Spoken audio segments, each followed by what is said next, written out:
Hai hai hai, welcome back to the Lamres. Yuhu. Uh, yeah, uh, yeah, uh. Kembali lagi bersama Mimin yang udah lenyap sekian lama.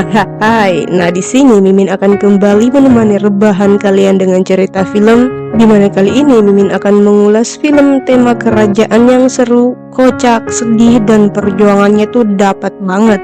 Nah, tanpa basa-basi lagi, langsung aja kita ke ceritanya. Ceritanya itu bermula dari Jang Bong-hwan yang bekerja sebagai koki di istana kepresidenan Korea Selatan. Di usianya saat ini, ia termasuk pemuda-pemuda tampan yang sukses. Karenanya itu, ia bersikap angkuh cuy. Selain angkuh, ia juga senang bermain dengan perempuan. Dan suatu hari, Jang Bong-hwan seperti biasa sibuk di dapur dan saat itu kepresidenan menerima tamu penting dari kedutaan negara tetangga nih.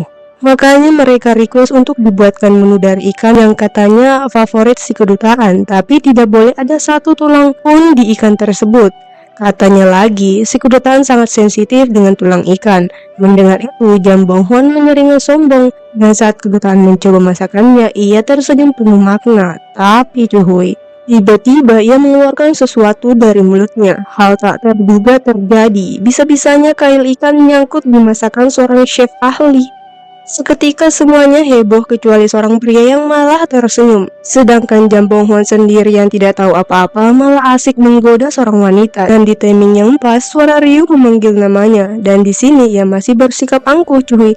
Ia tidak tahu jika saat ini ia menjadi buronan sampai-sampai ia didatangi langsung oleh kepolisian di apartemennya. Namun Jang Bong-hwan menolak untuk dibawa pergi. Ia tidak salah apa-apa, ia cuma dijebak. Dan di sini terjadilah kekacauan di mana Jang Bong-hwan hendak melarikan diri melalui balkon. Namun seekor burung yang bertengger di atasnya malah buang air besar dan tepat mengenai tangannya cuy. Ew. Dan saat itu ia kaget dan tak sengaja melepaskan tangannya hingga membuat suasana menjadi tegang. Untungnya para polisi berhasil menahannya, tapi para polisi itu hanya memegang piyama Jang Bong-hwan. Hingga tak lama ia pun terjatuh dan di saat seperti itu ia masih sempat-sempatnya menggoda seorang wanita. Dududu, hingga akhirnya ia terjatuh tepat di kolam renang. Namun kepalanya terbentur di dasar kolam membuatnya setengah sadar.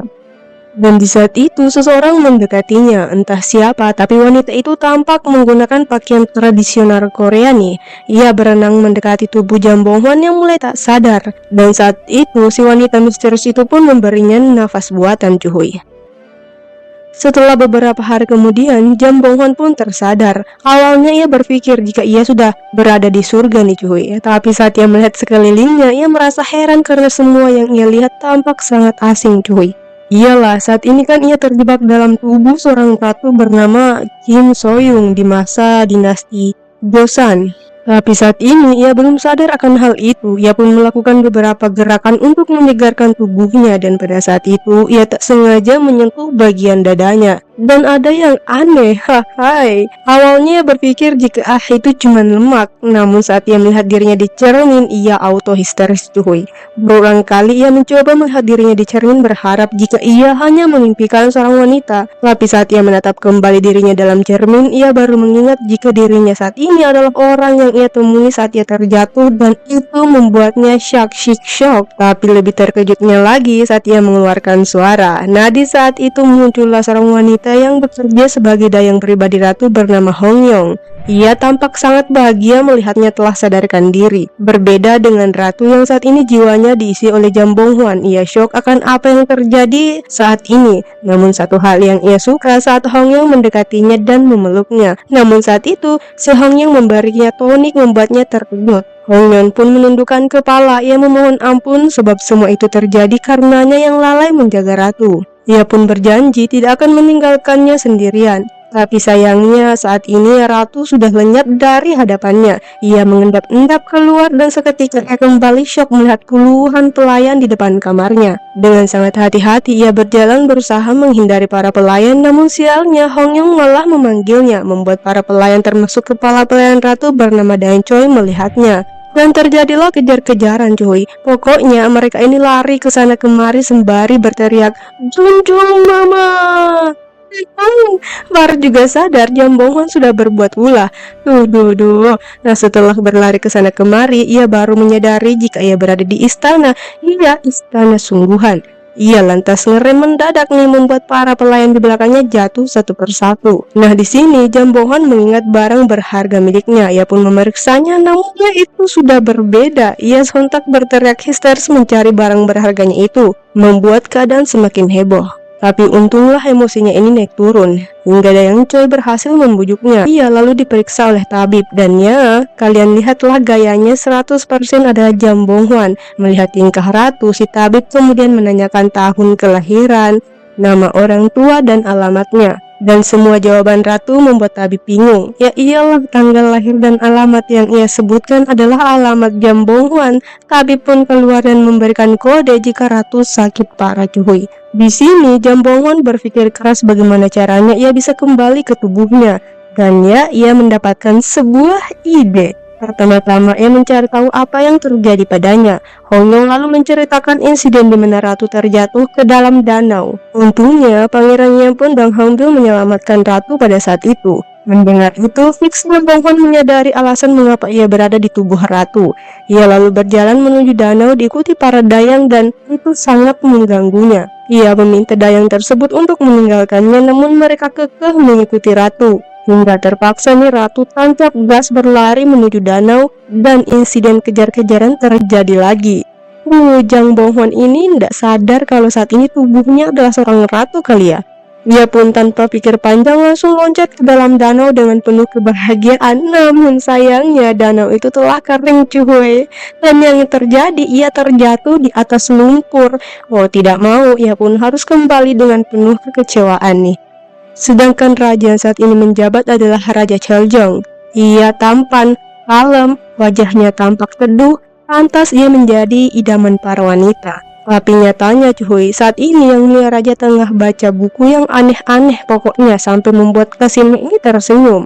Nah, di saat itu pula ia melihat ratu dari kejauhan yang masih membuat kehebohan. Dengan wajah datar dan tatapan dingin, ia meminta Kasim mengundang ratu ke pavilion. Jadilah si Kasim ini menemui ratu dan menyampaikan undangan raja. Ratu alias Jambongan pun melihat ke arah raja. Ia lalu lari tanpa berpikir panjang menemui raja dan ya, mereka lagi-lagi berlarian mengikuti ratu. Sedangkan yang mulia raja masih dengan wajah datarnya melihat ratu mendekatinya. Saat ratu di hadapannya, ia langsung menutup hidungnya seolah-olah ratu itu bau. Sampai ia memberikan ratu nasihat melihat pakaiannya yang super kotor. Alih-alih memperhatikan perkataan raja, ratu alias Jambongan dengan santainya meminta raja untuk mengisi air di danau. Tapi katanya itu bukan wewenangnya, itu adalah wewenang Ibu Suri Agung. Mendengar itu, ratu alias Jambongan langsung mengolok-olok raja. Ia berpikir raja adalah penguasa, masa gitu aja nggak bisa.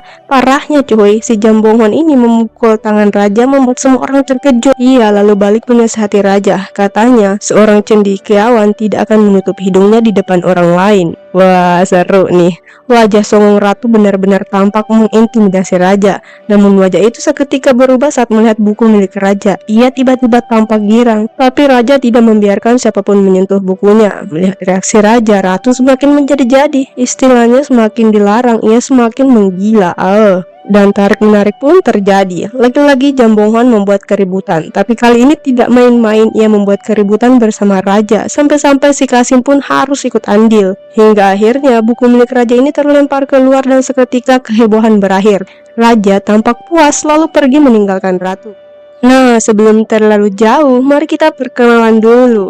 Raja yang saat ini menjabat adalah Raja Cheoljong, lalu calon ratu bernama Kim Soyoung. Lalu ada Ibu Suri Agung bersama adiknya seorang menteri bernama Kim Jagom. Dan terakhir Ibu Suri Jo, seorang cenayan. Nah, di bawah pimpinan Raja Cheoljong, keputusan dan kekuasaan dipimpin oleh Ibu Suri Agung. Seperti saat ini, di saat rapat berlangsung, Ibu Suri Agung pun ikut hadir. Nah, di pertemuan kali ini salah satu menteri melaporkan bahwa di malam ratu terjatuh, seseorang melihat seorang wanita yang lari dari danau dan satu-satunya wanita yang masuk saat itu hanyalah Jo Hwajin. Mendengar nama itu, raut wajah raja tiba-tiba berubah. Rupanya Jo Hwajin ini adalah wanita yang terpilih menjadi selir yang mulia raja. Kecantikannya memang menggugah semua pria kan cuy. Cukup mempesona, lalu tiba-tiba ia menerima pesan dari raja yang memintanya untuk tinggal di sana sebagai selir.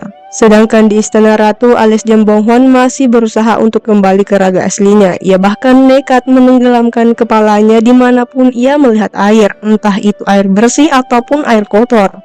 Namun semua usahanya sia-sia, kini ia hanya tertunduk lesu, tapi bukan berarti ia menyerah cuy. Ia harus bertahan apapun keadaannya sampai ia bisa kembali ke tubuhnya. Ia lantas menanyai Dayang Choi perihal raja. Tapi Dayang Choi atau siapapun itu tidak akan berani menyebutkan nama raja karena itu sangat sakral. Mendengar itu, Jambonghwan yang lahir sebagai keluarga sejarawan pun menyanyikan lagu yang berisikan nama-nama raja dan Dayang Choi memberikan kode saat ratu alias Jambonghwan menyebutkan nama Cheljon. Namun ekspresinya begitu terkejut. Ia teringat sejarah di buku yang ia baca di mana tercatat jika seluruh keluarga Raja Cheljon terlibat pengkhianatan dan mereka diasingkan, tapi tiba-tiba Raja Cheljon ini malah diangkat menjadi raja. Katanya ia diangkat karena ia bodoh dan bisa dijadikan boneka. Parahnya lagi, ia tercatat sebagai pria penggila wanita. Dan saat ini raja ada di hadapan ratu alias Jambonghwan. Tampak Jambonghwan ciut menghadapi raja. Apalagi di saat ini raja mengatakan jika mereka akan melangsungkan pernikahan besok. Seraya tersenyum membuat Jambonghwan merinding. Jambonghwan lalu mengajak raja untuk bicara empat mata. Nah, dengan wajah penuh cemas, Jambonghwan mengatakan kebenarannya. Jika ia adalah laki-laki bernama Jambonghwan dan ia terjebak di dalam tubuh ratu, tapi ya raja malah menganggap ratu benar-benar sakit. Dengan wajah penuh kesedihan, ia memeluk ratu berjanji akan menjaganya apapun yang terjadi. Mendengar gombalan seperti itu, Jambonghwan sampai mual nih cuy. Biasanya ia menggoda wanita, sekarang ia yang digoda pria. Hai. Raja lalu meminta agar tabib segera memeriksa kesehatan ratu. Setelah kepergian ratu alias Jambonghwan, ekspresi raja tiba-tiba berubah nih cuy. Tatapannya dingin dan ia bergumam, apakah yang saat ini direncanakan ratu? Kayaknya ada karakter lain raja nih cuy. Lalu keesokan harinya, para dayang memasuki kamar ratu. Mereka merias ratu karena hari ini upacara pernikahan akan digelar.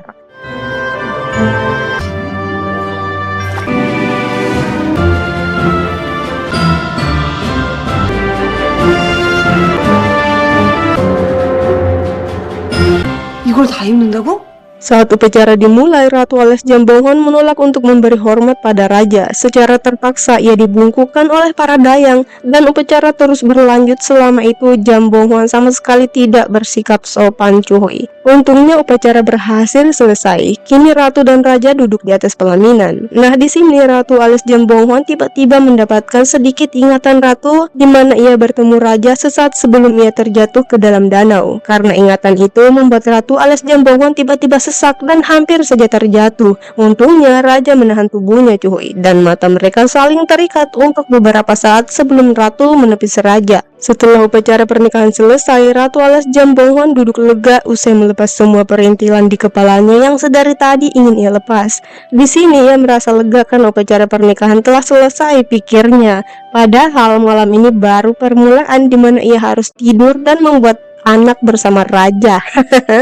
Kini mereka duduk berdua di dalam kamar. Jambonghwan pun mulai mengatur siasat. Ia berniat membuat raja maborat. Tapi sayangnya raja mengatakan jika ia tidak suka minum. Walaupun begitu, ratu tetap berusaha bagaimanapun caranya. Ia harus membuat raja mabora untuk menghindari malam pertama mereka. Ia lalu memainkan beberapa permainan. Tapi sayangnya mereka kan beda generasi. Raja mana ngerti permainan Jambonghwan. Tapi melihat usaha ratu yang begitu bersemangat, ia pun meminum seteguk becu ya demi menghargai usahanya gitu. Namun setelah itu raja mulai memancing ratu alias Jambonghwan. Ia melepaskan pengikat bajunya perlahan tapi pasti, membuat Jambonghwan grogi bukan main. Ia lalu menariknya, menjatuhkannya ke dalam pelukannya, tapi raja tidak melakukan apa-apa. Ia hanya iseng pada ratunya. Ia kemudian berdiri seraya mengatakan, aku mudah terbangun, jadi jaga jarak denganku ya. Ratu alias Jambonghwan tampak kebingungan melihat tingkah raja yang malah acuh nih cuy. Nah, sebelum Ratu alias Jambonghwan tidur, ia mengikat bajunya untuk jaga-jaga jangan sampai raja cuma pura-pura tidur. Setelah itu, ia pun mendekati raja yang sudah berada di atas kasur. Ia lalu berusaha mengambil satu kasur yang ditiduri raja, tapi raja tidak mengizinkannya. Ia hanya memberinya sebuah bantal cuy. Paksa malam ini ratu tidur tanpa alas sama sekali.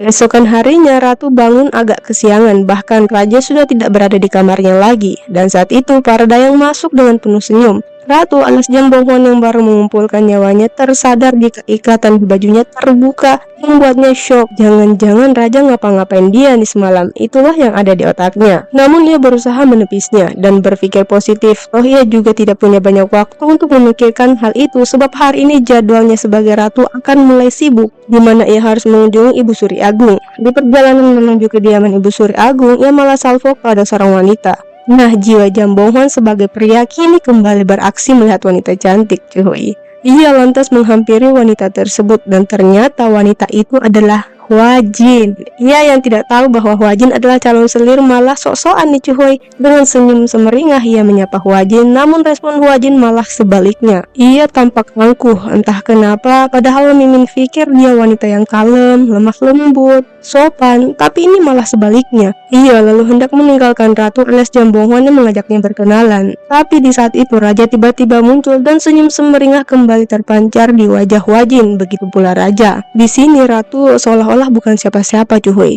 Ratu alias Jambohwan pun mengganggu mereka, bukan karena ia cemburu pada Raja, tapi ia cemburu pada Hwajin cuy. Raja lalu meminta Ratu untuk mempercepat pelantikan selir. Mendengar itu, Ratu malah melepeh di hadapannya membuat semua orang terkejut. Ia lalu meninggalkan Raja dan Hwajin berduaan nih cuy. Sepertinya Ratu wajah Raja tiba-tiba berubah. Ada tatapan kehangatan dan kecerdasan yang ia sembunyikan selama ini. Di depan Hwajin, ia mengatakan jika saat ini gosip tentang Hwajin yang mencelakai Ratu telah tersebar dan ia akan berusaha untuk mempercepat pelantikan selir agar posisi Hwajin aman cuy. Ia lalu memegang tangan Hwajin yang tampak murung sembari menenangkannya. Saat Raja dan Hwajin berbagi kebahagiaan, lain cerita dengan Ratu yang kini harus berhadapan dengan orang tua. Ya, Ibu Suri Agung dan Ibu Suri Oh yang sama sekali tidak akur. Ratu alias Jambohwan hanya bisa pelangak-pelongo melihat kedua Ibu Suri saling singgung menyudutkan satu sama lain. Setelah pertemuan yang melelahkan di antara kedua Ibu Suri selesai, kini Ratu harus menghadiri rapat di aula bersama Raja. Nah, disinilah Ratu alias Jambohwan mengamati satu persatu menteri untuk mencari tahu siapa sebenarnya yang berkuasa di dalam kerajaan ini. Di antara semua menteri yang berbicara, Ratu alias Jambohwan tertarik pada Kim Jwageun yang mengusulkan agar ayah Ratu diangkat menjadi komandan penjaga istana. Namun Raja belum mengiyakan nih, tapi suara Kim Jwageun seolah-olah menekan Raja untuk mengiyakan, apalagi Ibu Suri Agung memberikan isyarat. Dan ya, dengan penuh kekesalan Raja menyetujui permintaan Kim Jwageun. Melihat suasana saat ini, Ratu menyadari jika kekuasaan tertinggi ada pada Kim Jwageun. Nah, di saat suasana tegang gini, Ratu alias Jambohwan malah jatuh dari tempat duduknya. Mungkin keasikan nyimak nih. Alhasil semua menteri malah menatap Ratu penuh kekhawatiran. Raja lantas angkat suara untuk mengakhiri rapat dengan alasan mungkin Ratu lagi capek setelah bertempur semalam. Mendengar itu, Ratu langsung melirik Raja dengan tatapan tajam seolah menusuk Raja, namun Raja tidak memperdulikannya.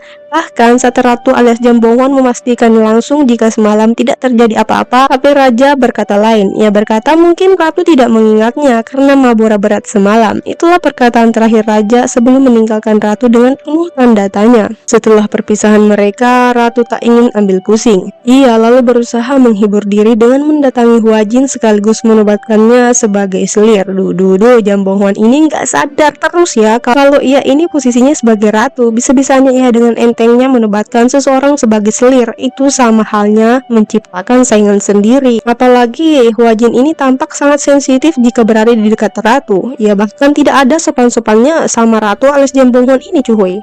Di lain sisi, Raja di ruangannya membaca sebuah buku, tapi pikirannya melayang di mana ia dan beberapa rekannya tampak berpakaian hitam di tengah gelap malam mencari sesuatu. Namun ia tak menemukan buku yang dicarinya, dan sebenarnya cuy, Raja ini cuma berpura-pura menjadi boneka. Ia berniat menggulingkan semua antek-antek yang telah memfitnah keluarganya. Itulah sebenarnya jati diri Raja, tapi demi misinya itu ia rela menjadi boneka hingga saatnya tiba. Nah, di saat ia sibuk memikirkan semua itu, tiba-tiba Ratu alias Jambohwan menghampirinya. Ia masih penasaran soal malam pertama mereka. Ia lantas membuat simbol jika jarinya ditutup seperti ini artinya Raja jujur, tapi jika terbuka artinya Raja bohong. Ia lalu menanyakan pasti Raja bohong kan soal malam pertama, tapi sayangnya Raja malah membuka jari Ratu yang berarti Raja tidak berbohong cuy.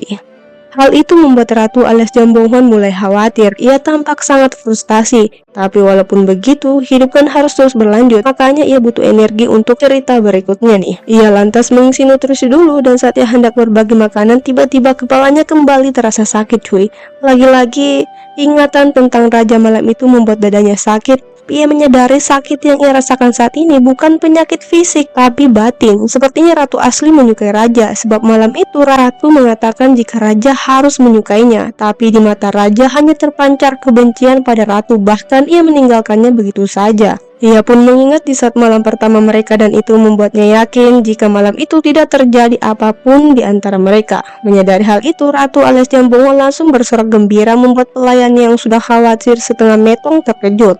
Setelah menyadari hal itu, Ratu alias Jambonghon langsung menemui Ibu Suri Agung yang sedang terapi kecantikan. Nah, di sini ia memberikan pujian pada Ibu Suri Agung yang terlihat awet muda nih. Pujian yang ia lontarkan adalah pembukaan karena sebenarnya ia ingin meminta Ibu Suri Agung untuk mengisi kembali air di danau. Tapi jelas Ibu Suri Agung menolaknya. Ia takut jangan sampai Ratu kembali mengalami kejadian seperti malam itu. Tapi ya kalian tahulah Jambonghon tidak akan menyerah. Ia kemudian berjanji akan mengandung pangeran jika danau itu diisi air. Mendengar itu, Ibu Suri Agung pun setuju dengan syarat Ratu harus tidur dengan raja selama 7 hari 7 malam. Wow. Tanpa pikir panjang, Ratu alias Jambonghon mengiyakannya. Dalam hati, apapun itu asalkan ia bisa kembali ke tubuhnya.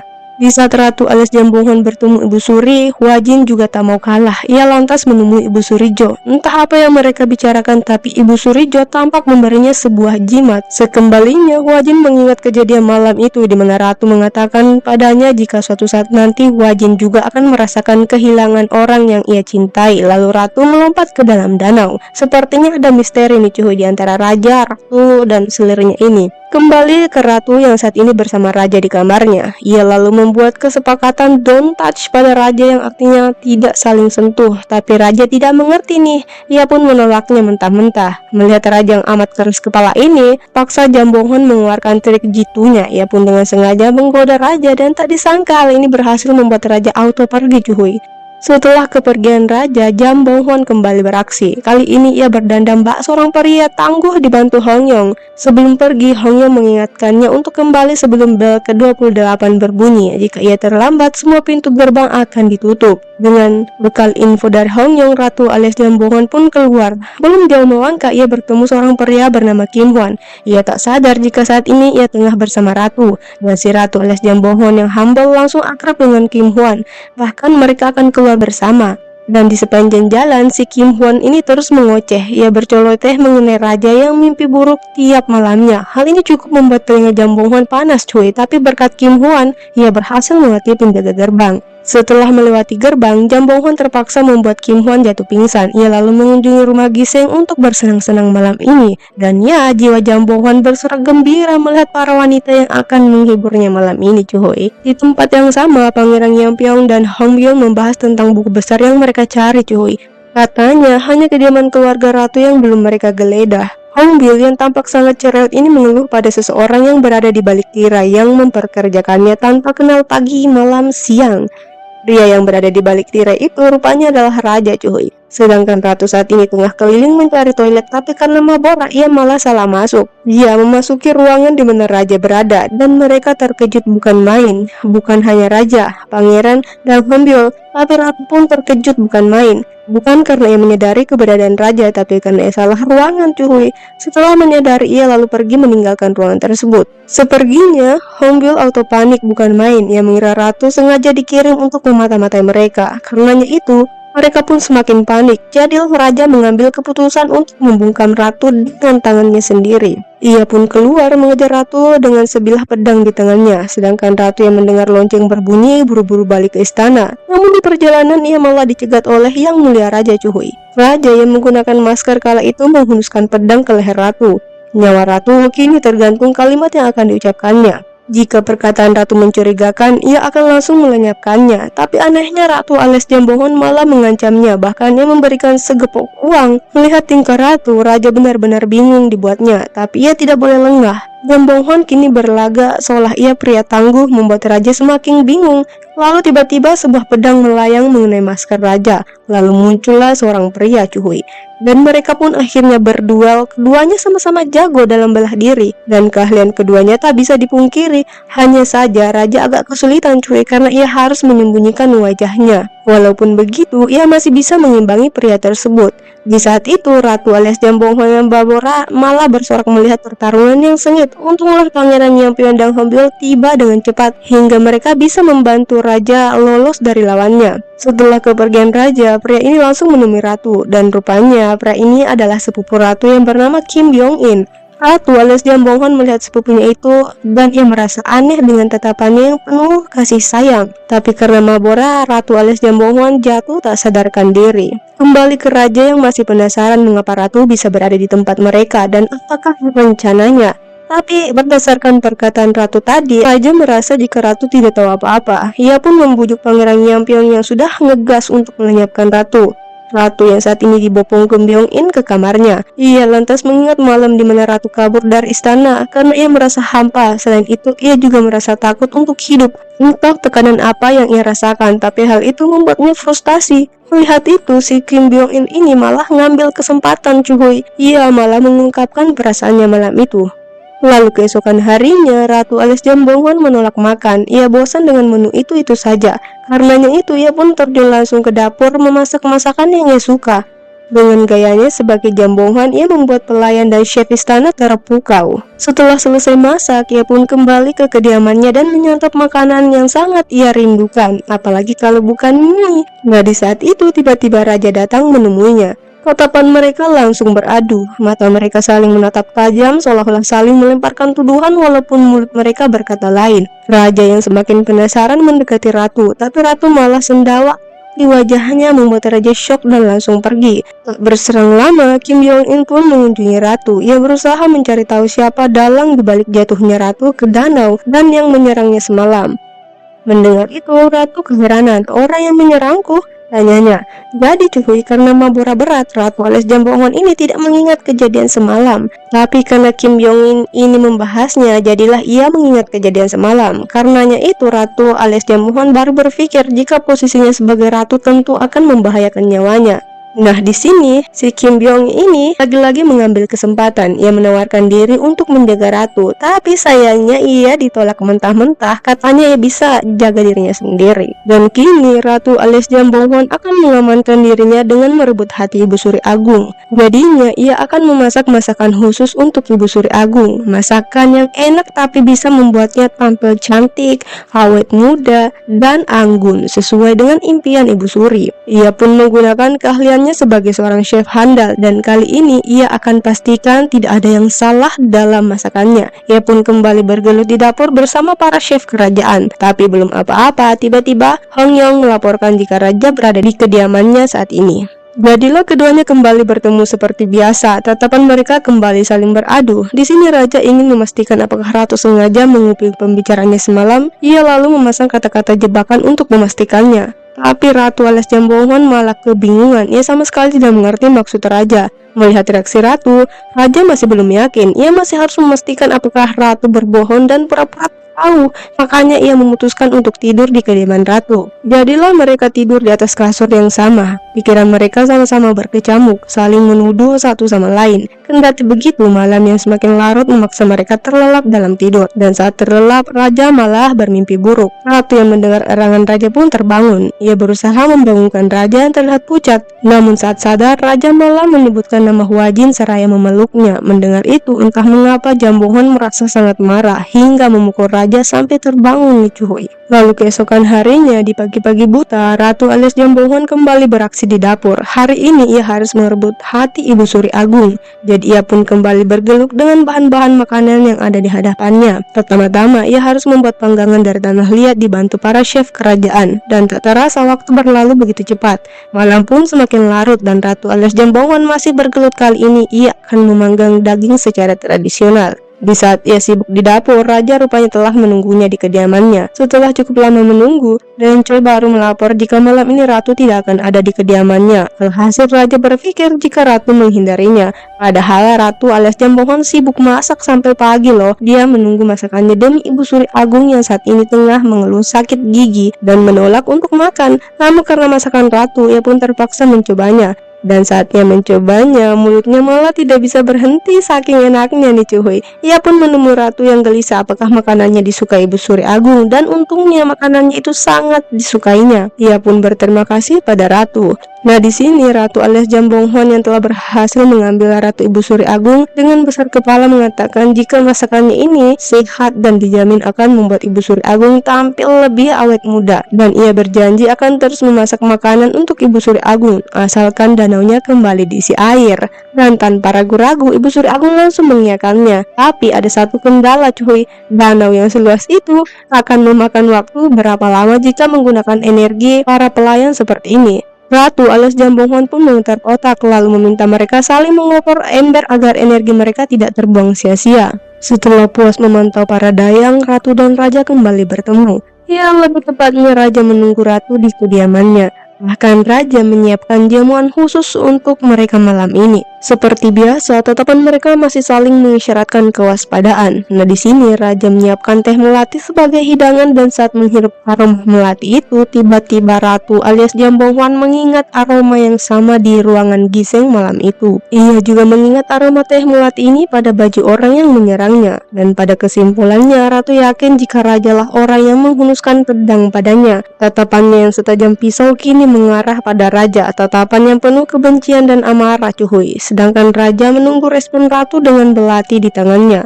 Untungnya Jambonghwan alias ratu bersikap biasa saja walaupun jelas wajahnya pucat dan berkeringat. Nah di saat ratu lengah, raja menaruh bubuk entah apa di gelasnya. Ia lanjut meminta Hongyong keluar sebab ia ingin berduaan dengan ratu yang masih menatap raja tajam setajam silet. Raja lantas menyodorkan teh untuk ratu, tapi ia terkesan memaksanya untuk meminum teh tersebut. Hal ini menimbulkan kecurigaan ratu alias Jambonghwan hingga ia menyodorkan minumannya pada raja.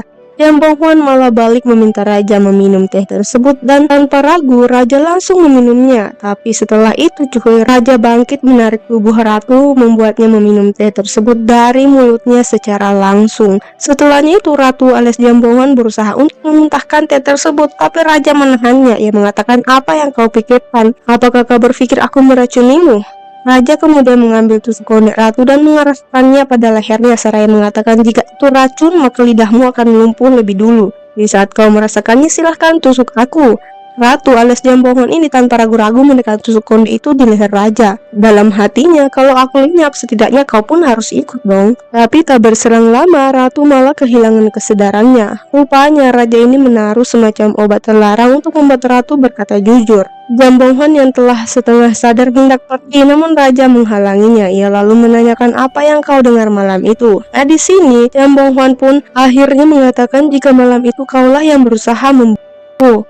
Seketika tatapan raja berubah cuy. Ia mencengkram tubuh ratu dengan penuh emosi, tak kalah ratu alias Jambonghwan yang juga sudah sangat emosi. Sebenarnya cuy, Jambonghwan ini berpikir jika raja ingin melenyapkannya gara-gara ia ingin selirnya menjadi ratu. Ia lalu berkata, kenapa kau ingin melenyapkanku? Aku sudah menghalalkanmu melakukan zina dengan selirmu. Apakah itu tidak cukup? Apakah aku harus dilenyapkan? Mendengar itu, raja masih berpikir jika ratunya ini menyembunyikan sesuatu. Ia lalu kembali menekannya untuk mengaku jika ia mendengar pembicaraannya malam itu. Tapi Jambonghwan malah tertawa sinis. Ada alasan lain kau ingin melenyapkanku? Apapun itu, tapi satu-satunya alasan bagiku karena aku terlalu lemah hingga kau dengan mudah melenyapkanku. Mendengar itu, raja tertegun cuy. Ratu alias Jambonghwan yang telah terbakar api amarah langsung meminta raja untuk melenyapkannya sekarang menggunakan tusuk kondeknya. Tapi raja tidak melakukannya. Ia malah mendorong tubuh ratu lalu pergi dengan penuh amarah. Perkataan Jambonghwan benar-benar menusuk ke dalam jantungnya. Ia membawa setumpuk amarah kembali ke kediamannya, amarah pada dirinya sendiri, sebab selama ini ia berpikir jika ia adalah orang lemah yang berjuang melawan orang-orang hebat. Tapi perkataan ratu barusan membuatnya sadar, makanya itu ia sangat marah pada dirinya sendiri. Apalagi selama ini ia berpikir jika tindakannya untuk melenyapkan ratu sah-sah saja, sebab ia pikir Ratu bersekongkol dengan kliennya untuk menghancurkannya, tapi dugaannya ternyata salah cuy. Ia pun tertunduk lemas di hadapan Pangeran Yampion. Besokan harinya, Ratu alias Jambonghwan berpikir keras bagaimana caranya bertahan sampai danau itu terisi air. Dan ya, Ibu Suri Agung, itulah tumpuannya saat ini. Ia lalu bergegas menuju dapur, satu-satunya tempat yang bisa membuatnya bahagia. Tadilah ia kembali bertempur di dapur dengan segala kerempongannya. Nah, di sini tiba-tiba seorang pelayan cilik masuk bersama anjingnya. Melihat itu, si kepala chef bernama Mambok memarahinya, namun Ratu alias Jambonghwan malah memanggilnya. Anak kecil ini bernama Damhyang. Tak butuh waktu lama, Jambonghwan dan Damhyang menjadi akrab cuy. Ia kemudian lanjut memasak ditonton para dayan dan chef kerajaan. Setelah masakannya selesai, ia secara langsung mengantarkannya pada Ibu Suri Agung. Dan ya, lagi-lagi Ibu Suri Agung terpukau merasakan nikmatnya masakan Jambonghwan. Selepas itu, Jambonghwan kembali mengunjungi danau yang masih 20% terisi air. Melihat itu, Jambonghwan pun merasa putus asa. Ia lalu menyogok para pelayan dengan minuman dingin yang menyegarkan agar mereka lebih semangat bekerja. Di lain sisi, Huajin merasa khawatir sebab dayang pribadinya lenyap tanpa kabar. Dan pada saat itu, Ibu Surijo menemuinya. Ia meyakinkan Huajin jika satu-satunya orang yang bisa dipercaya di istana hanyalah dirinya. Entah apa yang direncanakan Ibu Surijo, tapi ada bau-bau aneh di antara keduanya nih cuy. Setelah bertemu Ibu Surijo, Huajin lantas menemui raja di tempat biasa. Nah, di sini raja lagi-lagi menuduh ratu yang sengaja memfitnah Huajin yang mendorong ratu malam itu ke danau. Katanya ratu sengaja karena ia tahu raja ingin melenyapkannya. Duh, raja dan pangeran Yampion ini ada masalah apa sih sama ratu? Tuh aja adem ayam menunggu danaunya terisi air, masih aja mereka berpikir negatif. Kembali ke Huajin yang saat ini membuat kehebohan dengan bersimpuh di depan kediaman Ibu Suri Agung. Nah, di sini ia mengakui jika memang ia yang mendorong ratu ke danau dan ia akan menanggung akibatnya. Makanya ia memohon untuk melepaskan orang-orang yang tidak bersalah. Sepertinya Huajin ini berpikir jika pelayannya hilang karena ratu. Lagi-lagi ratu, dan di saat itu raja pun tiba. Dengan wajah penuh khawatir, ia maju untuk membela Huajin. Kali ini ia tak tanggung-tanggung, untuk pertama kalinya ia berani menentang Ibu Suri Agung. Karenanya itu terjadi kehebohan sampai-sampai ratu pun datang menyaksikannya. Padahal nih sebenarnya pelayan Huajin ini diculik oleh pria bertopeng. Pria bertopeng suruhan Kim Jagan. Tapi untungnya Pangeran Yampion berhasil menyelamatkannya. Walaupun begitu, suasana di istana masih sangat kacau. Sekarang, Huajin yang mengakui kejahatannya pun hendak mendapatkan hukuman metong, namun raja malah menahan pedang tersebut. Ratu yang menyaksikan itu merasa kesal bukan karena cemburu ya, tapi ya kesal karena raja bersikap keren seperti itu dan ia tidak mau kalah. Dengan berani ia maju dan ikut bersimpuh. Ia lalu mengakui kejadian sebenarnya di mana malam itu ia sendiri yang akan melompat ke dalam danau. Mendengar pernyataan ratu, Ibu Suri Agung syok setengah metong. Bisa-bisanya menantunya menentang kemauannya. Sedangkan raja dan Huajin tertegun karena apa yang dilakukan ratu ini tentu akan membuat posisinya dalam bahaya. Tapi ratu tidak memikirkan hal tersebut. Pokoknya ia harus terlihat keren, lebih keren dari raja. Di saat yang menegangkan ini, Huajin yang kelelahan malah pingsan. Melihat itu ratu pun ikut-ikutan pingsan. Di sini raja bukannya menyelamatkan ratu, malah menggendong Huajin cuy. Sementara itu Kim Byong-in yang juga berada di sana maju lalu mengangkat tubuh ratu dengan tatapan penuh kebencian pada raja. Setelah membawa ratu ke kediamannya, Kim Byong-in mengingat kejadian tadi di mana raja lebih memilih selirnya dibandingkan ratu. Ia pun kembali teringat malam di mana ratu menangis dan akhirnya ia menemukan jawaban mengapa ratu ingin mengakhiri hidupnya. Itu karena raja sama sekali tidak mempunyai perasaan padanya. Di sisi lain, ratu yang telah sadar dari pingsan pura-puranya itu harus menerima amukan dari Ibu Suri Agung. Ia dipanggil ke kediaman Ibu Suri Agung di mana saat ini suasana begitu tegang. Ibu Suri Agung sangat murka, ia bahkan membentak ratu dan mengatakan akan mencopot jabatannya sebagai ratu. Mendengar itu, Jambonghwan benar-benar syok. Jika ia tidak menjadi ratu lagi, ia tidak akan bisa kembali ke tubuhnya karena satu-satunya cara hanya menggunakan danau kerajaan. Ia pun membuat alasan, namun Ibu Suri Agung tidak menerima alasannya. Hingga ia pun memohon pada Ibu Suri Agung atas kesalahannya. Karena keributan terjadi, Kim Jwa-eum yang sedari tadi diam akhirnya angkat bicara. Ia juga memohon pada Ibu Suri Agung untuk memberinya kesempatan. Setelah berpikir panjang, akhirnya Ibu Suri Agung memberikan satu kesempatan. Tapi Kim Jagan mengancam ratu alias Jambonghwan jika ia menjadi kelemahan klien Kim, maka ia akan dilenyapkan. Mendengar itu, Ratu alias Jambong Huan terbelalak karena ini adalah ancaman sungguhan. Setelahnya itu, Ratu berjalan tanpa semangat, bahkan dia hampir terjatuh pingsan cuy. Sedangkan Raja masih berada di kediaman Huajin yang belum juga sadar. Tapi pikiran dan pembahasannya berada pada Ratu. Ia merasa Ratu tidak seburuk dugaannya, tapi Pangeran Nyampyeong bersikeras jika mau bagaimanapun Ratu adalah keluarga inti dari klan Kim, klan yang melenyapkan seluruh keluarga mereka. Tapi Raja berpikir jika memang benar Ratu ingin bunuh diri, berarti ialah penyebabnya. Nah, di malam kejadian, Raja berada di danau menunggu Huajin dengan senyum semeringah. Namun saat melihat Ratu yang muncul, senyumnya tiba-tiba memudar. Hanya wajah datar dan tatapan dingin yang ia berikan pada Ratu. Ratu lantas menanyakan apakah Raja tidak menyukainya karena ia berasal dari klan Kim. Dan jawaban Raja membuat Ratu seperti terhujani panah. Tatapan dan perkataan Raja setiap katanya telah melukai hatinya sedalam itu. Saat Raja hendak pergi, Ratu tiba-tiba mengatakan jika Raja harus mencintainya. Namun Raja masih saja bersikap dingin. Mendengar cerita Raja, pangerannya pun masih tetap bersikeras jika Ratu pasti memiliki motif lain. Nah, di sini Raja tidak ingin menduga-duga lagi, akhirnya memutuskan untuk menemui Ratu. Ratu yang saat ini duduk di pojokan merenungi nasibnya tiba-tiba mendapatkan kabar jika Raja ingin bertemu. Mendengar kata Raja, Ratu alias Jambong Huan tiba-tiba berpikir jika semua ini adalah kesalahan Raja. Raja yang saat ini berdiri tepat di belakangnya. Menyadari itu, Ratu alias Jambong Huan langsung pote-pote menyalahkan Raja.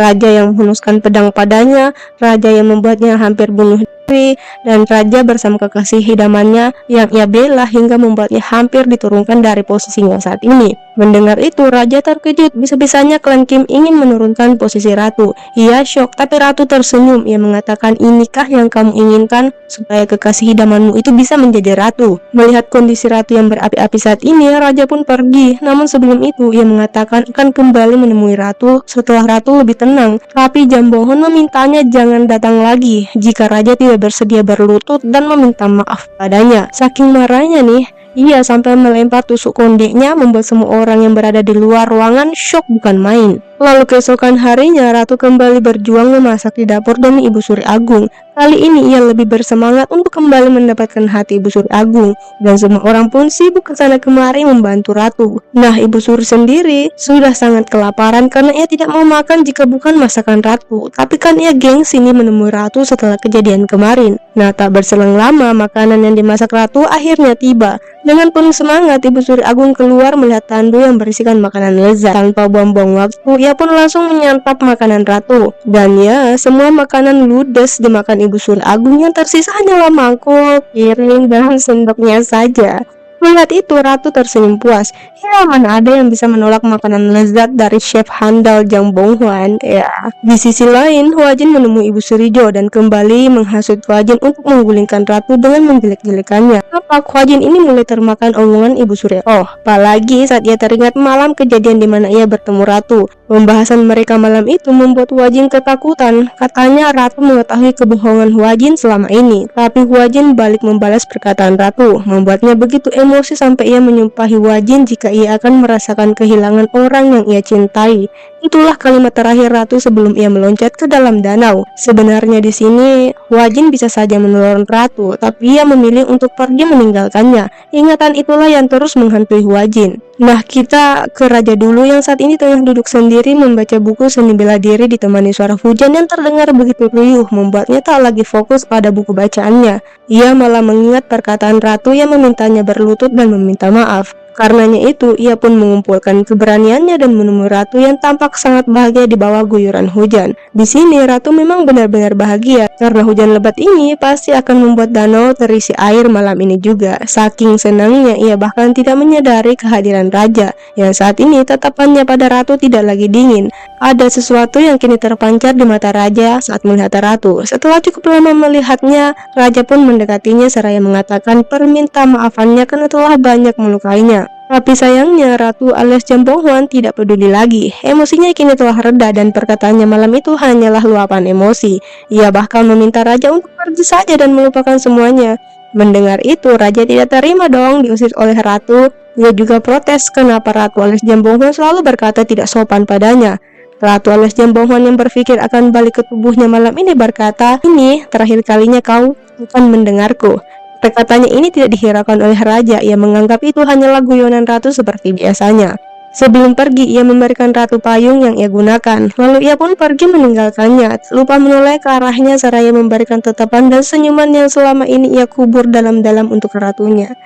Hujan yang kian deras disertai gemuruh di langit membuat Ratu alias Jambohwan semakin bahagia. Dan hujan kali ini turun cukup lama, bahkan sampai malam hari cuy. Raja yang kini bersama Hyongbul membahas mengenai strategi perang tidak lagi fokus. Tatapannya mengarah pada miniatur yang ada di hadapannya, tapi pikirannya berkelana. Ia memikirkan semua tentang Ratu, semua yang terjadi akhir-akhir ini. Sikap Ratu yang begitu spontan, kasar, tidak jelas, tapi terkadang sifatnya juga manusiawi. Semakin Raja memikirkan Ratu, ia semakin bingung. Semenjak Ratu menjadi kandidat, ia sama sekali tidak mengenalnya. Dalam pikirannya, apakah terlambat jika saat ini ia ingin mengenal Ratu? Pikirannya pun berkecamuk hingga akhirnya ia melampiaskannya dengan hembusan nafasnya yang terdengar berat hingga membuat Hongbyul kebingungan. Ia lalu menebak apakah Raja memikirkan Hwajin, tapi dengan segera ia menepisnya dan mengatakan jika ia sedang memikirkan Ratu. Mereka kemudian lanjut berbincang-bincang cukup lama hingga Raja menyadari hujan di luar sudah reda. Nah, di saat itu ia baru menyadari sesuatu. Menyadari kata-kata Ratu tadi, sebuah kode perpisahan yang baru saja disadarinya. Dengan penuh kekhawatiran, ia memacu kudanya dengan kecepatan penuh menuju istana, takut jika yang dipikirkannya saat ini menjadi kenyataan.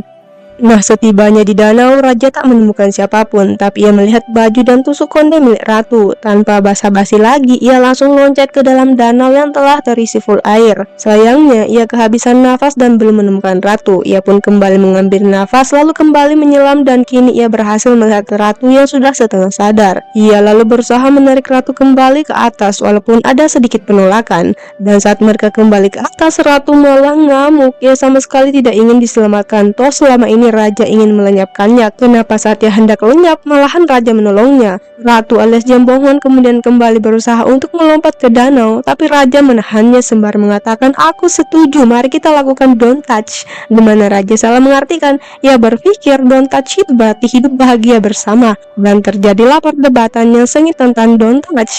Ratu berusaha mengartikan arti don't touch, tapi Raja tetap kekeh dengan arti don't touch versinya sendiri. Hingga akhirnya Ratu menyerah melawan keras kepala Raja, dan para dayang pun datang dan membawa Ratu kembali ke kediamannya meninggalkan Raja yang masih penuh dengan kekhawatiran. Setelah insiden itu, Ratu kini mengalami flu berat. Suhu badannya naik, bagaimana tidak, air danau kan sudah pasti dingin ya. Dan hal yang sama juga terjadi pada Raja. Ia pun terserang flu berat, walaupun begitu ia tetap harus menghadiri rapat. Rapat di mana Kim Byong-in yang telah sekian lama menolak bekerja di kerajaan tiba-tiba saja menerima bekerja di kerajaan dan langsung menjabat menjadi kepala departemen hukum cuy. Wah, kekuatan orang dalam. Kan Kim Byong-in ini adalah anaknya Kim Jong-eum. Tidak sulit baginya mendapatkan posisi apapun di kerajaan.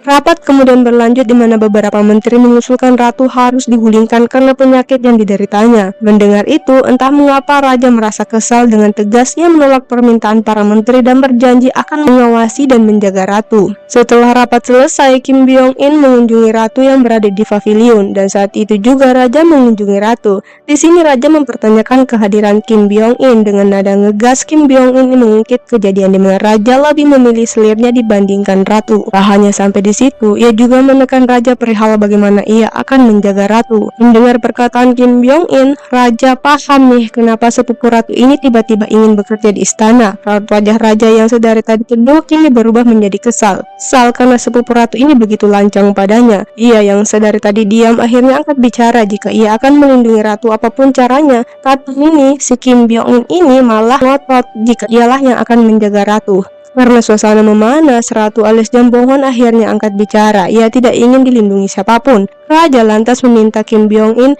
pergi sebab ia ingin membahas sesuatu dengan Ratu. Mau tidak mau, Kim Byong-in akhirnya pergi. Setelah mereka berduaan, Raja tiba-tiba membahas perihal don't touch. Ia berlutut di hadapan Ratu alias Jambohwan. Ia memberikan sebuah tusuk konde seraya menjelaskan alasannya selama ini tidak memperdulikan Ratu. Tapi kali ini ia berjanji akan memahami Ratu tanpa prasangka apapun. Melihat ketulusan raja, Ratu alias Jambonghwan merasa tidak enak hati dan ia pun menyetujui keinginan raja untuk melakukan don't touch sesuai dengan arti yang dimaksud raja. Dari kejauhan, Kim Byong-in terbakar api cemburu, apalagi saat raja berjanji akan melindungi ratu. Nah, di saat itu Ratu alias Jambonghwan baru mengingat hal penting. Ia pun langsung pergi begitu saja, bahkan melewati Kim Byong-il tanpa memperdulikannya. Nah, seperti biasa, Ratu kembali ke dapur, tapi sebelum bertempur, ia dengan sengaja menyebarkan gosip. Dan sesuai dugaan, gosip tentang Ratu yang tidak diri melainkan menyelamatkan raja dan selir berhasil menyebar ke seluruh istana, terkecuali Ibu Surijo dan Hwajin. Mereka pun kembali mengusung sebuah niat jahat, cuy. Di malam harinya, Ibu Surioh memanggil seorang dukun, cuy. Nah, di saat itu Ratu masih sibuk di dapur. Selain memasak nih, ia juga belajar menyulam. Ratu yang setenang ini masih saja dimusuhi banyak orang, terutama Hwajin yang sudah berpakaian rapi menunggu raja karena malam ini jadwalnya mereka untuk tidur bareng, cuy. Sedangkan Ibu Surioh mulai melakukan ritual-ritual aneh bersama si dukun. Entah apa yang mereka lakukan, tapi tiba-tiba saja Ratu yang terlihat ceria jatuh tak sadarkan diri. Dan ternyata di dunia nyata, Jambonghwan yang masih terbaring di rumah sakit mendapatkan gangguan oleh pria yang menjebaknya bernama Pahan. Ia dengan sengaja melepaskan alat bantu pernafasan Jambonghwan dan secara bersamaan Ratu pun hilang kesadaran. Kembali ke istana di mana raja melihat Hongyang bersama tabib berlarian. Ia pun menghampirinya dan Hongyang pun mengatakan apa yang sedang terjadi. Mendengar itu, raja langsung lari dengan kecepatan penuh menuju ratu tanpa memikirkan Hwajin yang masih duduk menunggunya. Ia lebih mengkhawatirkan ratu yang masih belum sadarkan diri. Raja yang baru saja tiba langsung memeluk tubuh ratu dengan penuh kekhawatiran. Nah, tak lama tabib pun sampai. Ia langsung memeriksa tubuh ratu. Setelah memeriksanya, ia menyimpulkan jika ratu saat ini sedang koma. Sama halnya dengan Jambonghwan di rumah sakit, ia juga jatuh koma, cuy. Raja yang mendengar penjelasan tabib memintanya untuk melakukan apapun asalkan ratu bisa tetap hidup. Tapi sebelum melakukan pengobatan, tubuh ratu harus dipindahkan. Ia pun menggendong tubuh ratu ke kediamannya dengan penuh kekhawatiran. Setibanya di kediaman, tabib langsung mengambil bagian untuk mengobati ratu menggunakan akupuntur. Disaksikan langsung oleh raja dan di saat itu ratu sadar, cuy. Ia sangat marah karena pada dasarnya ia membenci jarum.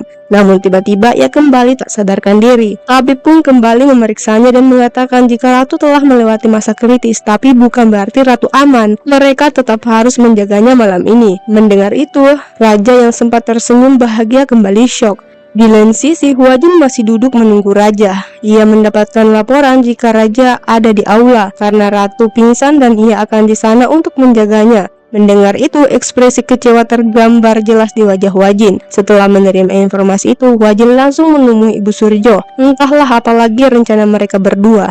Kembali ke raja yang masih setia duduk di samping ratu. Ia teringat pada semua hal yang terjadi di antaranya dan ratu, mengingat semua kenangan di antara mereka, dan menyadari jika selama ini ia sama sekali tidak mengenal ratunya. Tergambar jelas penyesalan di wajahnya, cuy. Jam dan detik terus berjalan. Sesekali raja memeriksa apakah ratu masih bernafas, dan tiba-tiba ratu ini ngigau perihal ibunya. Melihat itu, raja tak tinggal diam. Dia berusaha menenangkannya, cuy. Sepertinya percikan api cinta sudah muncul nih di hati raja. Dalam diam, raja mendoakan kesembuhan ratu dan tanpa sadar air matanya menetes perlahan, cuy. Suasana sedih saat ini tiba-tiba berubah ketika Kim Byong-in dan anak buahnya menerobos masuk. Ia berlaga sebagai penguasa di istana melebihi kekuasaan raja. Kedatangannya untuk membawa ratu pergi karena tempat ini tidak lagi aman untuk ratu. Ia juga menjelaskan jika mereka baru saja menciduk Ibu Surijo dan selirnya Hwajin saat melakukan ritual untuk mencelakai ratu. Namun raja berusaha tak percaya. Ia juga menolak Kim Byong-il membawa ratu. Dan kini situasi menjadi menegangkan karena kelencengan Kim Byong-in sampai-sampai ia dan anggotanya menghunuskan pedang ke rajanya sendiri. Sumpah ini Kim Byong-in menyebalkan parah. Raja yang sedari tadi sabar akhirnya emosi juga. Ia balik meletakkan pedang ke leher Kim Byong-in seraya mengatakan untuk menjauhi wanitanya. Deh. Ia kemudian berbalik dan menggertak anak buahnya yang mengarahkan pedang padanya. Dengan nada tinggi dan amarah yang berapi-api, raja mengatakan, "Aku adalah raja dan kalian adalah prajuritku." Mendengar itu, semua prajurit auto ciut. Mereka langsung menurunkan pedangnya, dan di saat itu Pangeran Yampeon datang, cuy. Ia sangat kesal melihat tingkah Kim Byong-in yang menjadi-jadi. Tapi raja yang paham maksud dan tujuan Kim Byong-in dengan tenang mengingatkan jika ratu bukan lagi sepupunya, dan yang bertanggung jawab tentangnya saat ini adalah ia, bukan Kim Byong-in. Mendengar itu, Kim Byong-in seakan-akan tertampar kenyataan. Kini ia hanya berdiri kaku, tak lagi bisa sok-sokan. Kemudian raja meminta agar ratu dibawa kembali ke rumahnya sementara waktu. Ia bahkan mengantar ratu hingga ke tandunya, cuy. Ia berdiri terus menatap tandu ratu yang menjauh bersama iringan Kim Byong-in. Nah, setibanya di rumah ratu, Kim Byong-in yang terbawa suasana dan teringat perkataan raja berpikir untuk memiliki ratu seutuhnya. Tapi entah mengapa niatnya untuk ngapa-ngapain ratu tiba-tiba ia urungkan. Nah gitu, coba bersaing dengan sehat. Main curang aja nih si Kim Byong-in. Setelah Kim Byong-in pergi, barulah ratu sadarkan diri, cuy. Tapi jiwanya masih jambongan. Dengan pelan ratu alias jambongan membuka mata dan terkejut melihat sekelilingnya. Ia berpikir jika ia berpindah tempat. Untungnya Hong Yong masuk tepat waktu dan ratu pun tampak lega karena ia masih berada di Joseon. Hong Yong lalu mengatakan jika saat ini mereka di rumah ayahnya. Mendengar itu, ratu alias Jambonghwan malah lebih shock. Ia berpikir jika hubungan antara ratu dan ayahnya tidak terlalu baik, tapi malahan ayah ratu bersikap sangat baik loh, cuy. Bahkan ia mendatangkan tabib dari segala penjuru dunia. Ia juga menyiapkan hidangan mewah hanya untuk ratu. Nah, selama di rumahnya ini, mungkin karena situasinya tidak asing, cuy, ia mengingat beberapa kenangan ratu sewaktu kecil yang membuatnya sedikit shock. Di lain sisi, raja menyibukkan diri membaca laporan dari beberapa anggotanya tentang menterinya yang bermasalah, dan semua nama yang tertulis berasal dari klan Kim, termasuk ayah ratu, cuy. Dan selama ini, buku rahasia yang dicari raja tersimpan baik di dalam kamar ayah ratu. Buku yang berisikan bukti-bukti korup para klan Kim, dan untuk melawan para klan Kim yang hebat-hebat, ia pun secara diam-diam berlatih di luar kerajaan. Raja yang terlihat lemah ternyata berbadan kekar. Ia juga ahli dalam bela diri seperti yang kalian saksikan saat ini.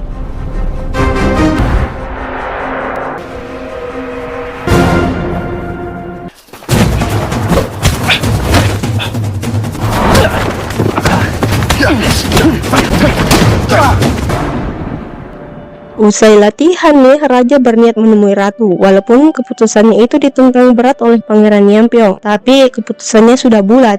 Kunjungannya pada ratu bukan hanya sekedar kunjungan, ia sekaligus akan mencari buku rahasia yang ia incar di rumah ratu. Singkat cerita nih, rombongan pun berjalan menuju rumah ratu. Nah, di perjalanan, seorang pria melamar kekasihnya menggunakan bunga. Tapi karena si wanita kegirangan, sampai-sampai ia tak sengaja melempar bunganya dan jatuh tepat di tandu raja. Di istana, Hua Jin memandangi sebuah buku dengan wajah risau. Lalu muncul si Pangeran Yampeon yang membuatnya terkejut. Di sini Pangeran Yampeon mengabarkan jika raja mengunjungi ratu. Mendengar itu, Hua Jin semakin terkejut. Bahkan nih cuy, ia ikut menyusul raja ke rumah ratu dengan tuduhan ratu sengaja memancing raja ke rumahnya untuk memberitahukan sebuah kebenaran. Tuduhan pada ratu terus bermunculan di benak Hua Jin, padahal ratu sedang main trampolin dan larut dengan pikirannya yang bingung karena ingatan ratu asli telah kembali. Jambonghwan merasa jika ia sudah tidak lagi bisa membedakan dirinya dengan ratu asli, cuy. Di tengah pikiran yang kalang kabut, ia menerima berita mengenai kedatangan raja, tapi ia menolak untuk menemuinya. Alih-alih menemui raja, ratu malah masuk ke gedung perhiasan ayahnya karena ia akan mencari oleh-oleh untuk ibu suri agung. Untunglah Hong Yong berani memaksa ratu untuk menemui raja yang saat ini telah tiba bersama rombongannya. Seperti biasa, ratu alias Jambonghwan memasang wajah ketusnya saat melihat raja.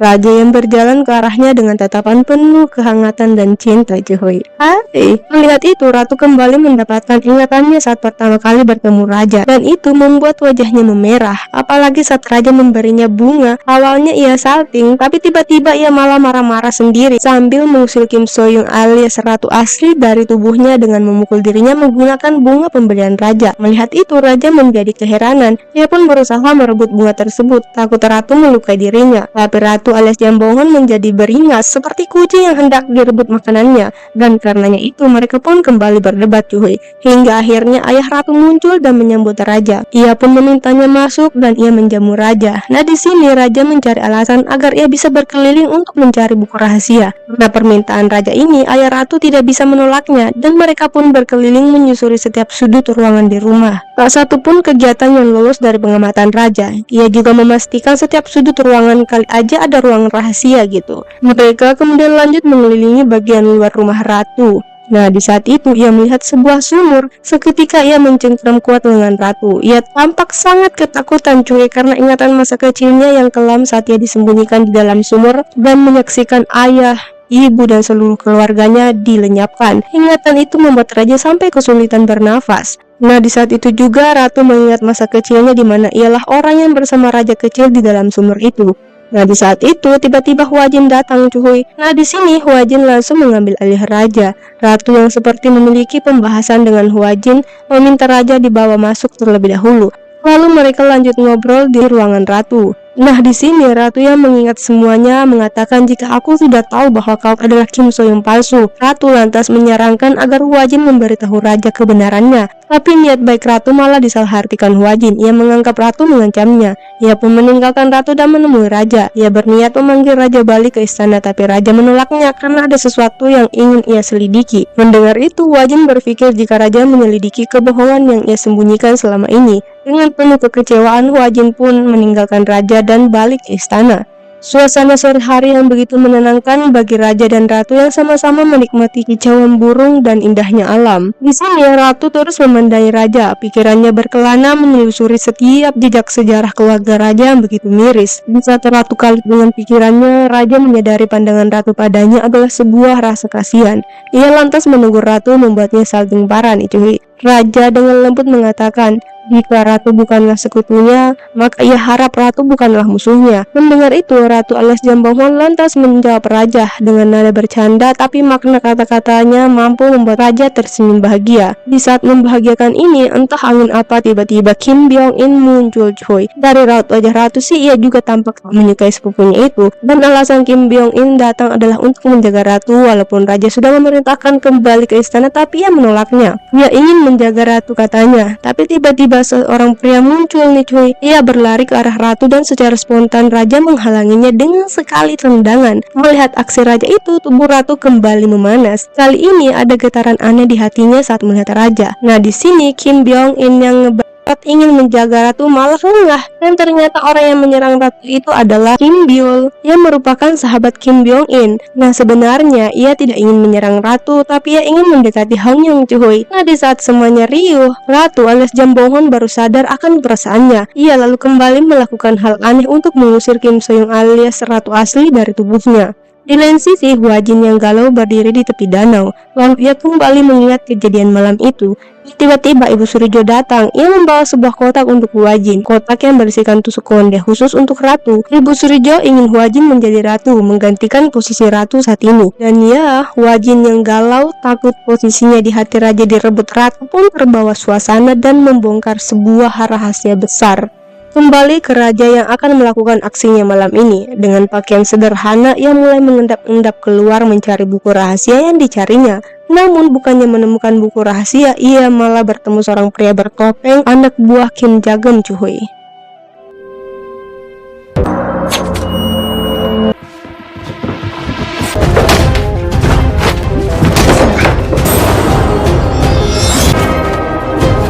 Tango.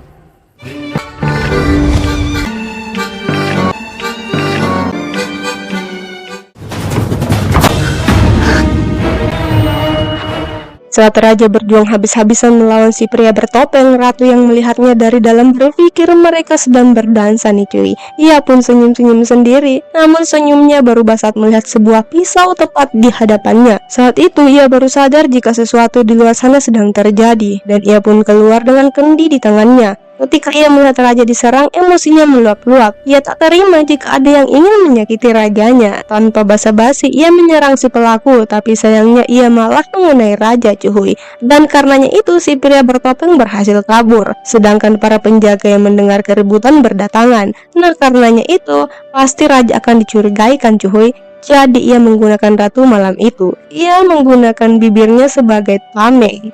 Kim Byong-in yang menyaksikan semua itu merasa sangat kecewa, cemburu, marah. Pokoknya perasaannya itu udah hancur berkeping-keping. Untunglah ayah ratu segera datang dan menarik Kim Byung-in pergi dari sana. Ia tidak ingin mengganggu ratu dan raja yang tampak sangat mesra malam ini. Yap, malam dimana mereka menghamburkan seluruh barang-barang yang berada di sekitar ratu dan raja. Hai, pokoknya malam ini menjadi malam terpanas bagi mereka, cuy. Namun beberapa saat kemudian, Jang Bong-hwan tiba-tiba tersadar dan hendak menampar raja yang tampak pasrah. Tapi bukannya menampar raja, rupanya ia menampar dirinya sendiri seraya melepes seakan-akan ia jijik dengan dirinya sendiri. Melihat tingkah aneh ratu, raja berpikir jika ratu ini sedang mabora. Ia lalu membungkam mulut ratu, menjatuhkannya ke dalam pelukannya. Ia kemudian menenangkan ratu hingga tertidur pulas, cuy. Setelah itu, ia kembali menjalankan misinya mencari buku rahasia tersebut ke sebuah ruangan. Tapi sayangnya ia tak menemukan buku rahasia yang ia cari di ruangan tersebut. Nah, saat itu ia mengingat sumur yang sangat dilindungi ayah ratu, dan karenanya itu ia pun berencana untuk memeriksanya ke dalam sumur itu, tidak peduli seberapa takut dirinya. Namun sayangnya pagi telah menyapa dan semua pelayan ayah ratu telah kembali beraktivitas. Ia pun mengurungkan niatnya dan kembali ke ratu yang masih tertidur. Nah, di saat ratu terbangun, raja sudah berada di sisinya, menatapnya dan mulai menggoda ratu tentang kejadian semalam. Ratu alias Jang Bong-hwan yang memang agak sedikit mabora semalam lupa nih, cuy. Ia baru sadar saat melihat seluruh barang-barang yang ada di sana berantakan, semuanya terjatuh. Hal ini sungguh membuat ratu frustasi. Jika memang ia melakukannya semalam, kenapa ia tidak merasakan atau mengingat apapun? Ya iyalah, orang semalam memang tidak terjadi apa-apa toh. Kini mereka duduk berdua untuk menyantap sarapan pagi yang cukup mewah. Tapi raja menginginkan hal lain. Ia ingin menyamar sebagai rakyat biasa dan memantau keadaan rakyatnya. Ratu yang memang penasaran dengan makanan tradisional khusus kelas bawah pun menyarankan raja untuk keluar makan gukbap, dan tanpa disangka-sangka raja malah menyukai makanan tersebut. Dan saat itu ia mendengar beberapa orang yang sedang menggosipi dirinya sebagai raja boneka yang tidak berguna. Mendengar itu, raja diam beberapa saat, lalu ia tiba-tiba mengambil kendi yang ada di hadapannya. Melihat itu, ratu alias Jang Bong-hwan shock. Ia pikir raja akan membuat onar, tapi malah sebaliknya. Ia malah ikut nimbrung mengatai dirinya sendiri. Bahkan mereka tertawa bersama. Pembicaraan beberapa pria tersebut semakin menjadi-jadi. Hal itu membuat ratu alias Jang Bong-hwan merasa tersinggung berat. Jang Bong-hwan yang kalian tahulah emosinya meletup-letup langsung memarahi beberapa pria tersebut sampai mereka tersentak, cuy. Mendengar ratu ngomel dengan mata melotot. Bahkan raja tidak bisa menghentikan ratu untuk ngomel loh. Melihat Jang Bong-hwan yang sudah berlebihan, raja terpaksa menariknya pergi. Dan karena Jang Bong-hwan alias ratu membela raja kayak tadi, membuat raja tersipu malu nih, cuy. Nah, singkat cerita, malam kini menyapa. Di saat semua terlelap dalam tidurnya, raja diam-diam mendatangi sumur itu lagi. Kali ini ia akan kembali bertarung dengan rasa takutnya. Semua bayangan di masa lalu pun kembali. Bayangan kelam di mana semua keluarganya dibantai dan ia bisa selamat berkat ibunya yang menjemunyikannya ke dalam sumur. Sumur yang begitu gelap, di mana raja berhasil turun ke dalam sumur dengan tangan gemetar. Ia menyalakan api melihat sekelilingnya mencari buku yang ia cari. Namun tiba-tiba sumur tertutup. Lagi-lagi ingatannya kembali menghantuinya, membuat nafasnya terasa berat. Dan kali ini suara-suara memohon ampun dari keluarganya terngiang di telinganya, membuatnya semakin gemetaran. Sedangkan di istana, Hwa Jin ikut mengingat masa lalunya di mana ia kerap kali dituding sebagai Kim So-young palsu karena ia kerap kali memakai pakaian yang sama dengan Kim So-young. Ia juga diam-diam mendengar Kim So-young belajar di balik pagar rumahnya. Hingga suatu malam, raja kecil yang pingsan dalam sumur disadarkan oleh Kim So-young. Di sini Kim So-young yang juga frustasi karena ditinggal ibunya berencana bunuh diri, dan begitu pun dengan raja kecil. Namun karena takut, mereka membatalkan niat mereka. Malah mereka menangis sejadi-jadinya, cuy. Karenanya itu, Kim Byung-in kecil yang mendengar suara tangisan pun mendekati sumur. Ia pun hendak turun, namun raja memberi kode pada Kim So-young sehingga Kim Byung-in hanya menurunkan tangga, cuy. Sebelum pergi, Kim So-young berjanji akan kembali lagi dan menyelamatkan raja. Sebelum pergi, Kim So-young memberikan buku kesayangannya sebagai pegangan jika ia akan kembali. Namun sebuah kesalahan terjadi karena Kim So-young, Kim jaga mengetahui keberadaan raja. Karena kesalahannya itu, Kim So-young memohon-mohon pada ayahnya untuk melepaskan raja. Namun ya, mereka malah menutup lubang sumur tersebut, membuat raja kecil ketakutan dan marah karena merasa dikhianati Kim So-young. Padahal Kim So-young tidak menyerah loh, cuy. Ia memohon pada Kim Byung-in untuk menolong raja. Awalnya ia menolak, tapi karena kasihan pada Kim So-young, ia pun akhirnya membantunya membuka penutup sumur dan menurunkan tangga. Melihat itu, raja kecil merasa bersyukur karena Kim So-young ternyata tidak ingkar janji. Namun karena takut ketahuan, Kim So-young dan Kim Byung-in pergi sebelum raja berhasil keluar. Dan pada saat raja keluar, ia melihat Hwa Jin yang saat itu pakaiannya sangat mirip dengan Kim So-young. Raja lantas berpikir jika Hwa Jin inilah yang menyelamatkannya. Ia pun mengembalikan bukunya dan berterima kasih pada Hwa Jin. Nah, di sini Hwa Jin malah bersikap seolah-olah ia ini memang anak yang membantu raja, padahal bukan dia, cuy. Dan sampai saat ini raja belum mengetahui kebenarannya. Dan kisah mereka kembali terulang, di mana saat ini raja yang sudah setengah sadar melihat seseorang. Ia berpikir jika itu adalah Hwa Jin, padahal itu ratu, cuy. Hwa Jin yang raja sebut-sebut di saat kesulitan malahan berulah. Ia bahkan menjadi penyebab raja seperti ini. Kenapa?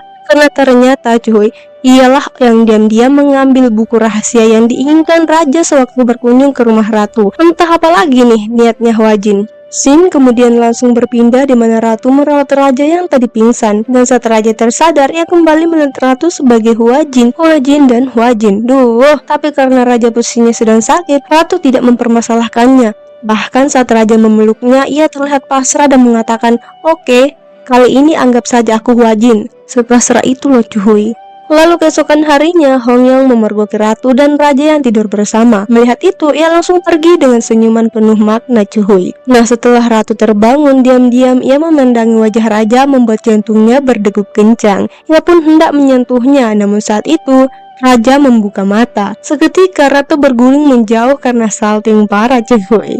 Dan untuk menutupi rasa salah tingkahnya itu, ratu langsung membahas perihal semalam di mana ia mengeluarkan raja dari sumur seorang diri. Untung aja jiwanya masih Jambong Hon, jadi semangat juangnya berapi-api dan berhasil membawa raja keluar dari sumur. Ya, begitulah ceritanya. Mendengar itu, raja sangat berterima kasih dan saat itu ayah ratu datang, cuy. Ia mengabarkan jika Ibu Suri Agung ingin mereka segera kembali ke istana. Jadilah mereka dan rombongan pun meninggalkan kediaman ayah ratu. Dari sepanjang jalan, ratu alias Jambohan ini sudah mendapatkan ingatan ratu asli, sehingga ia merasa jika wajar saja raja ingin melenyapkannya karena keluarganya turut andil dalam penyerangan keluarga raja. Di sepanjang jalan, semua gadis-gadis yang melihat raja berteriak histeris. Melihat gadis-gadis itu, ratu baru teringat jika ia belum melantik selir-selir baru untuk raja. Dan hal ini membuatnya begitu bersemangat, cuy. Hingga sesampainya di kerajaan, ia langsung meninggalkan raja begitu saja.